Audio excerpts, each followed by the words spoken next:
Ito po yung mga sagradong kahoy ng Banahaw.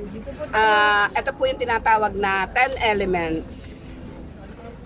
Ito po yung sinukuan, bola ni Ninyo, sinag-araw, rosa mistika, lampasang krus, at ito po yung mutya ng saging, at ito po yung buli, at saka po dignum.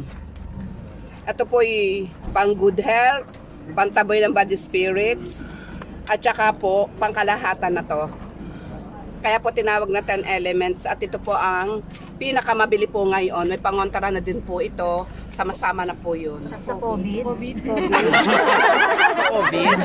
Pangontra na din po. Okay. Siyempre po, tayo po'y naniniwala dito po sa mga sagradong kahoy ng Banahaw. Ito po yung aming ipinopromo kasi po, ito po'y talagang subok na ng napakaraming tao. Ano po din ba Pantaboy yan? din po siya ng mga body spirits. Gamot din po ba